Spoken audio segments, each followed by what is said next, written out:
Thumbnail చూసి అప్పుడే నన్ను విమర్శించకండి. యేసుక్రీస్తు నామములో అందరికీ కూడా వందనాలు, శుభాది వందనాలు తెలియజేస్తున్నాను. ఈ యొక్క క్రైస్ట్ వాయిస్ దైవ దీవెన ప్రోగ్రాంకి నేరుగా మిమ్ములను మీ కుటుంబాలందరినీ కూడా ప్రేమపూర్వకంగా ఆహ్వానం పలుకుతున్నాం. ప్రభు మిమ్మును మీ అందరినీ కూడా దీవించునుగాక. మరి ఏదైతే ఈ రీతిగా మీ అందరితో కలవడానికి ప్రభు నాకు ఇస్తున్న ఒక గొప్ప తరుణాన్ని బట్టి నేను ప్రభుని స్తుతిస్తూ గణపరుస్తూ ఉన్నాను. ఇంకా ఆలస్యం లేకుండా దేవుని యొక్క వర్తమానంలోకి వెళ్ళిపోదాం. దయచేసి అందరూ కూడా కంట్లు మూసుకోండి. చిన్న ప్రార్థన. మహాపరిశుద్ధుడైన మా యేసయ్య, మా ప్రభువా, నీకే కోట్లాది వందనాలు స్తుతులు ప్రభువా. తండ్రి నాయన, నీ వాక్య ధ్యానంలోకి మేము అందరం కూడా వెళ్ళుచుండగా ప్రభువా, దయచేసి మాతో మీరు సూటిగా స్పష్టంగా మాట్లాడండి ప్రభువా.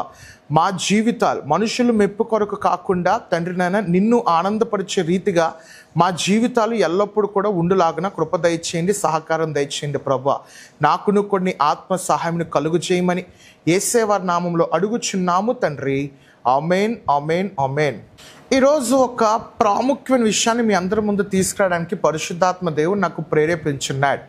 సిగ్గు లేకుండా ఎవరైతే సిగ్గుపడుతున్నామండి, నాకు నిజంగా దమ్ము లేదు అన్నాడు, దయచేసి వాక్యాన్ని ఆపేయడం మంచిది.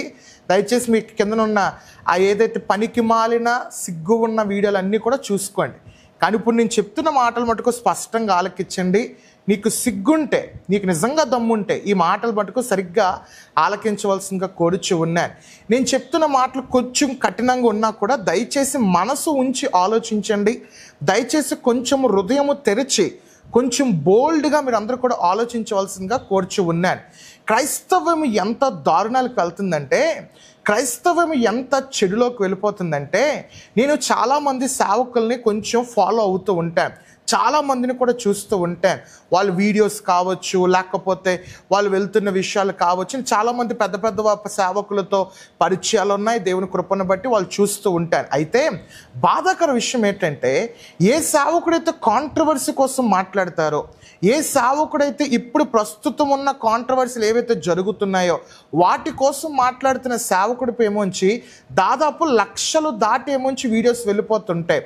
అదే దేవుని వర్తమానం చెప్పుతున్నా, అదే మీ యొక్క ఆత్మీయ స్థితిగతుల కోసం చెప్తున్నా, మీ ఆత్మీయ జీవితాన్ని చక్కగా ఒక స్థిరపరిచి దేవుని యందు అభివృద్ధి పొంది, లోకపరంగా అభివృద్ధి పొంది, లోకంలో వస్తున్న అపవాదికుడి యొక్క తంత్రాలను ఎదిరించే శక్తి ఆధ్యాత్మిక మీకు అందిస్తుంటే చాలామంది విసుకుపోతున్నారో తెలియదు, నచ్చట్లేదో తెలియదు, వాళ్ళకి ఇంట్రెస్ట్ రావట్లేదో తెలియదు. చాలామంది కూడా వాటికి దూరం అయిపోతున్నారు. నిజంగా చెప్తున్నాను, ఇప్పుడు నీకు ఏదైతే వాక్యము చెప్తున్నానో నేను ఎప్పుడు కూడా బైబిల్ ఉదాహరణగానే మాట్లాడతాను. నేను ఎప్పుడు కూడా బైబిల్ ఉద్దేశించే మాట్లాడతాను. నా సొంత మాటలు ఎప్పుడు కూడా తీను.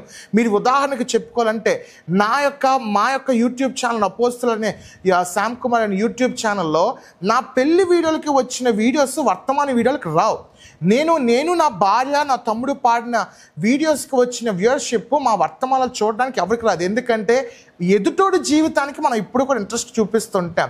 ఎదుటివారి జీవితం ఎలాగుంటుంది, ఎదుటివారు ఎలా చేస్తున్నాడు, వీడి పెళ్ళి ఎలా చేసుకున్నాడు, వాడు ఎలాగుంది, వీడు ఎలా తిడుతున్నాడు, వాళ్ళలా తిడుతున్నాడు. ఎంత దారుణం అంటే బూతులు తిడుతున్న వీడియోలు ఏవైతే ఉన్నాయో, బూతు వీడియోలు ఏవైతే ఉన్నాయో లక్షల మంది చూస్తారండి. వాక్యము వినండి, జీవితము సత్యంలో నడిపించుకోండి, మీ బ్రతుకులు మార్చుకోండి, స్థిరముగా మార్చుకునే వీడియోలకి ఎన్ని ఉంటాయో తెలుసా? గట్టి కొడితే నేను నిజంగా సవాలు చెప్తున్నాను, 200 కూడా దాటుతూ కొన్ని లక్షల ఫాలోవర్స్ ఉన్న వాళ్ళకైతే 1000 మంది నుంచి 2000 మందికి దాటుతా తప్ప, వేల మందికి ఉన్న చిన్న చిన్న యూట్యూబ్ ఛానల్స్ అయినా మాలాంటి సువార్త ప్రకటిస్తున్న వాటికి 200 కూడా దాటట్లేదు. ఎందుకంటే ఇంట్రెస్ట్ ఉండదు.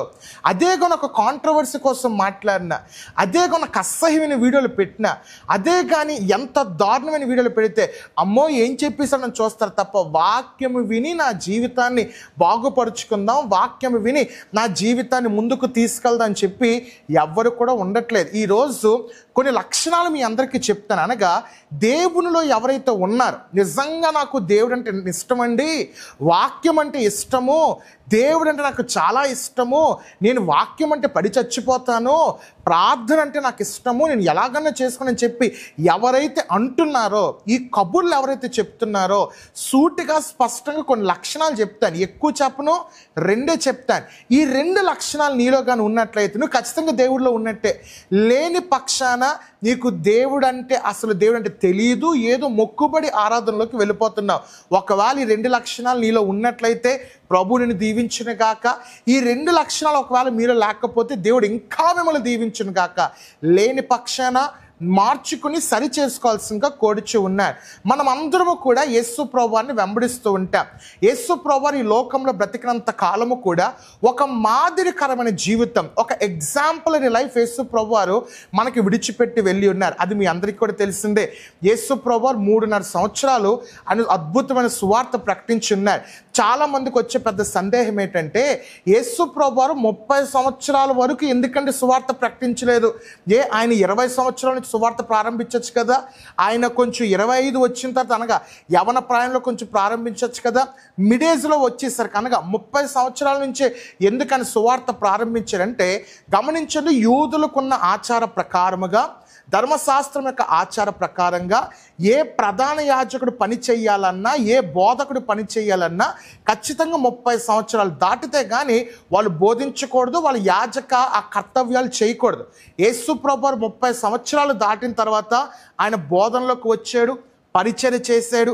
అనేక మందిని కూడా యేసు ప్రభువు దేవుని వైపు త్రిప్పుకుంటూ వెళ్ళి ఉన్నాడు. ఈరోజు మనం అందరము కూడా కొన్ని విషయాలు యేసు ప్రభువు యొక్క మాదిరిగా మనం అందరూ కూడా చూస్తూ ఉన్నాం. ఎందుకంటే మనకి ఆయన ఒక ఉదాహరణ విడిచిపెట్టి వెళ్ళి ఉన్నారు. నువ్వు అంటున్నావు కదా, నేను యేసు ప్రభువుని అనుసరిస్తున్నానండి, యేసు ప్రభువుకి నేను ప్రార్థన చేస్తానని చెప్పి అంటున్నావు కదా. అయితే నేను కొన్ని లక్షణాలు చెప్తాను, కొన్ని చెప్పని 2 చెప్తాను. ఈ 2 లక్షణాలు నిజంగా మీలో ఉన్నట్లయితే, ఈ 2 లక్షణాలు హృదయంలో మీ హృదయంలో ఉన్నట్లయితే మీరు ఖచ్చితంగా దేవుని విశ్వాసులే. ఖచ్చితంగా నేను నిర్ధారించవసరం లేదు, కానీ ప్రభు నిర్ధారించుకుంటాడు. మొట్టమొదటిగా ఉండే లక్షణం ఏంటంటే, ఎవరైతే దేవునిలో ఉండే వారికి కలిగే మొట్టమొదటి లక్షణం ఏంటంటే, పక్షపాతము లేకుండా అందరినీ ప్రేమిస్తారు. ఏటి లేకుండాట? పక్షపాతము లేకుండా అందరినీ ప్రేమిస్తారు. యేసు ప్రభువు ఈ లోకంలో బ్రతికినప్పుడు సమరయ అనే ఒక ప్రాంతానికి వెళ్ళాడు. సమరయ ప్రాంతానికి వెళ్ళిన తర్వాత ఆయన బావి దగ్గర కూర్చున్నాడు. అంతట్లోకి సమరయ స్త్రీ ఆమె దగ్గరికి వచ్చి ఉన్నది. ఒక స్త్రీ ఆమె దగ్గరికి వచ్చి ఉన్నది. ఆమె పేరు తెలియదు కనుక ఆమె ప్రాంతము పేరు ఆమెకు పెట్టి ఉన్నారు, సమరయ స్త్రీ అని పెట్టి ఉన్నారు.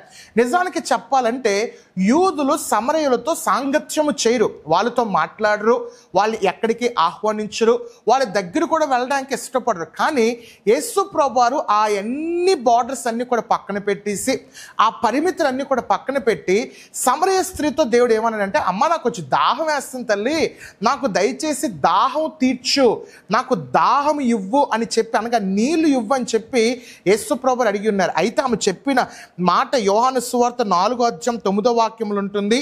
ఆ సమరయ స్త్రీ, యూదుడివైన నీవు సమరయ స్త్రీ అని నన్ను దాహమిమ్మని ఎలాగడుగుచున్నావనను అని ఆయనతో చెప్పాను. ఎలయనగా యూదులు సమరయులతో సాంగత్యము చెయ్యరు.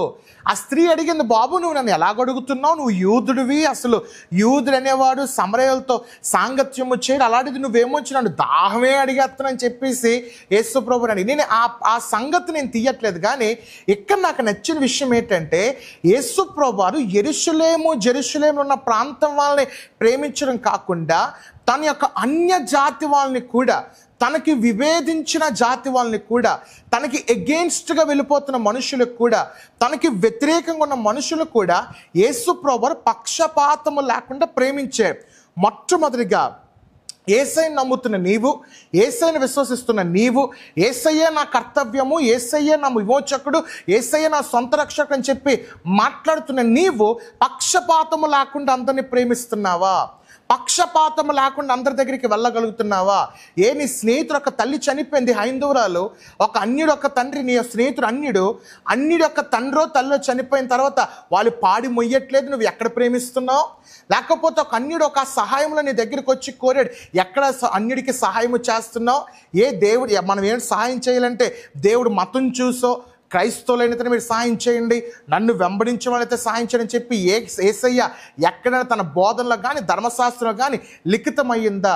అవసరం ఉన్న వాళ్ళందరూ కూడా ఆదుకోండి, ప్రేమించండి. నేను గర్వంగా చెప్పగలను, నా స్నేహితుడు అన్యుడు తన యొక్క తల్లిగారు చనిపోతే తన తల్లి యొక్క పాడి మోసింది నేనే.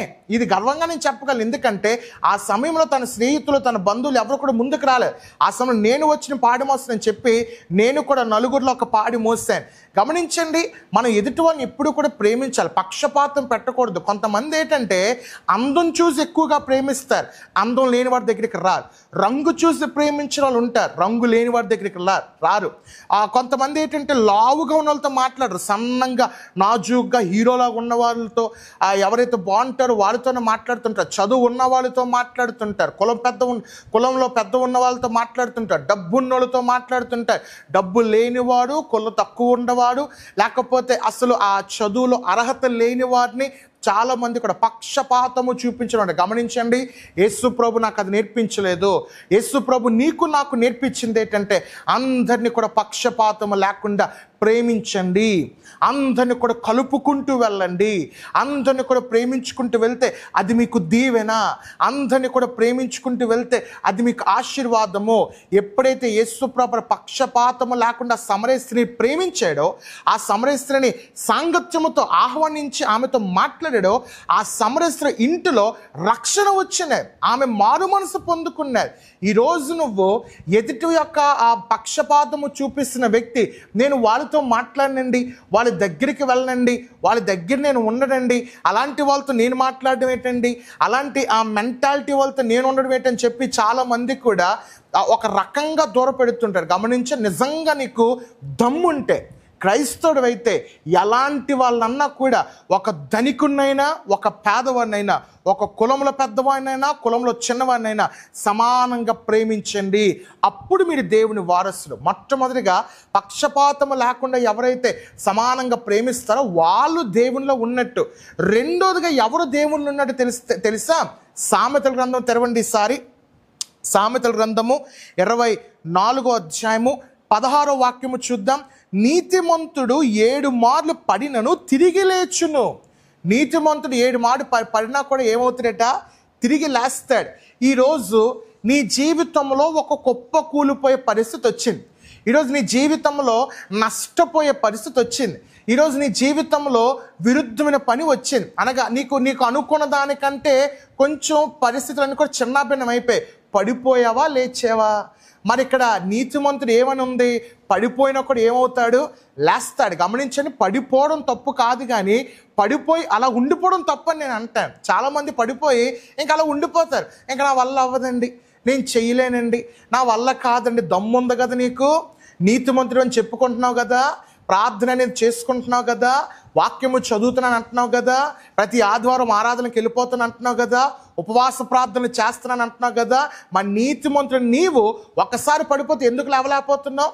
ఒకసారి పడిపోతే ఎందుకు దేవునికి విశ్వాసంతో ముందుకు రాలేకపోతున్నావు? గమనించండి, నీతిమంతులు ఎన్నిసార్లు పడినా కూడా ఖచ్చితంగా మళ్ళీ తిరిగి లేవాలి. పడతాం జీవితంలో. కొన్ని విషయాలు వ్యతిరేకంగా వస్తే పడిపోతాం, నష్టపోతాం, ఇబ్బంది పడిపోతాం, ఆర్థికంగా పడిపోతాం, అనారోగ్యంగా క్షీణించిపోతాం, కుటుంబపరంగా క్షీణించిపోతాం. పడిపోయి అమ్మో అమ్మో అమ్మో అనేటట్టు ఉండకూడదు. పడిపోయి ఆ పడిపోయిన స్థలంలో ప్రార్థన చేయి, ఆ కుటుంబ సమస్యలో ప్రార్థన చేయి, ఆ ఆర్థిక సమస్యలో ప్రార్థన చేయి, ఆ వ్యతిరేకతలో ప్రార్థన చేయి, ఆ ఇబ్బందుల్లో ప్రార్థన చేయి. నేను చెప్తున్నాను కదా, నువ్వు లేవడం కాదు, ప్రభువే నిన్ను లేపుకుంటూ వెళ్తాడు. హల్లెలూయా.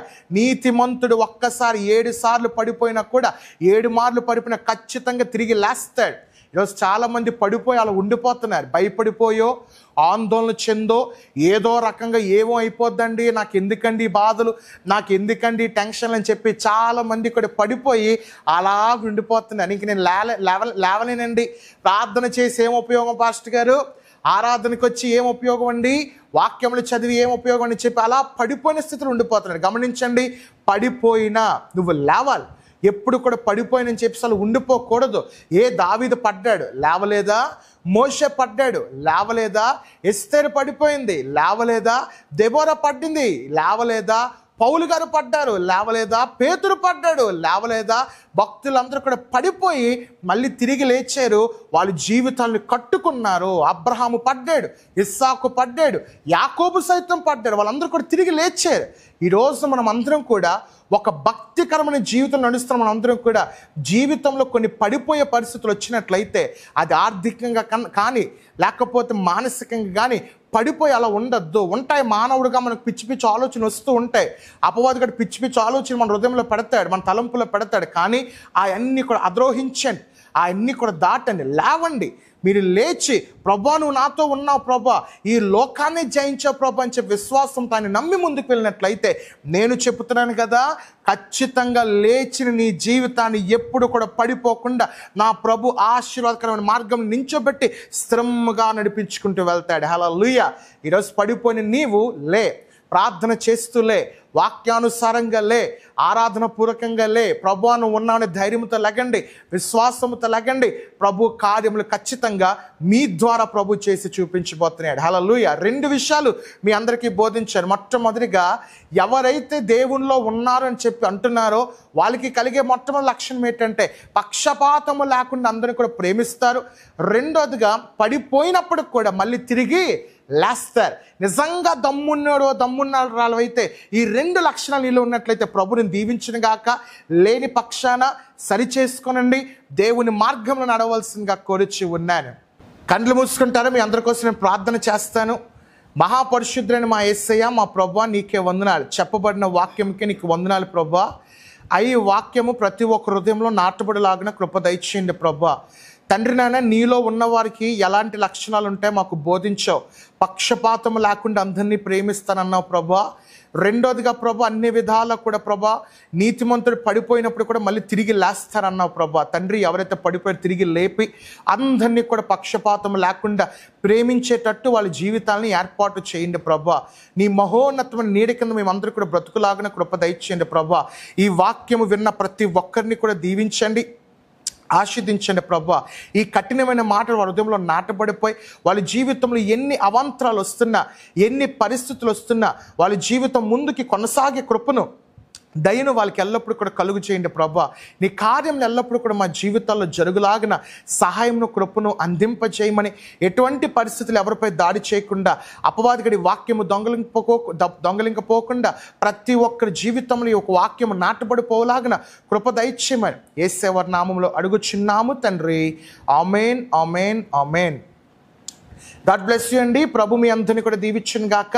ఈ యొక్క కార్యక్రమాల ద్వారా లేకపోతే ఈ వర్తమానాల ద్వారా మీరు దీవెనలు నిజంగా పొందుతున్నట్లయితే స్క్రీన్ మీద కనిపిస్తున్న నెంబర్స్ ఏవైతే ఉన్నాయో ఆ నెంబర్స్కి మీ అమూల్యమైన సహకారం, అనగా అకౌంట్ డీటెయిల్స్కి మీ అమూల్యమైన సహకారం మాకు అందించండి.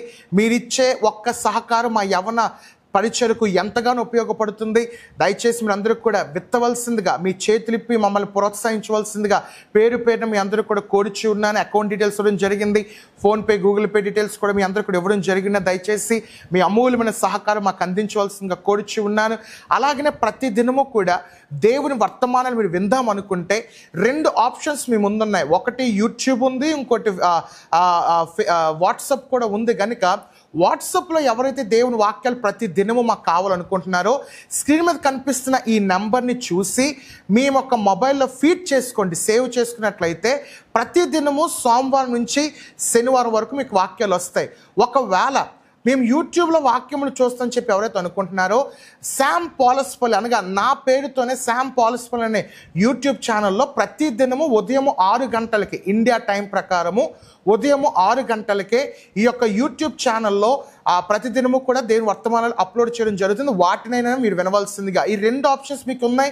ఈ 2 ఆప్షన్స్ మీరు ఏది మీకు వీలుగా ఉంటే అందులో మీరు వినవలసిందిగా ప్రేమపూర్వకంగా కోరిచి ఉన్నాయి. మీరందరూ కూడా మా కోసం ప్రార్థన చేయండి, మా ఆరోగ్య నిమిత్తం ప్రార్థన చేయండి. మేము మీ కొరకు ఎప్పుడు కూడా ప్రార్థన చేస్తూ ఉంటాం. ప్రభు మీ అందరినీ కూడా దీవించును గాక. ఆయన ఆశీస్సులు ఎల్లప్పుడూ కూడా మీపై సదాకాలం ఉండును గాక. God bless you. దేవుని యొక్క వాక్య పరిచయంలో మీ సహోదరుడు పాస్టర్ శామ్. Thank you.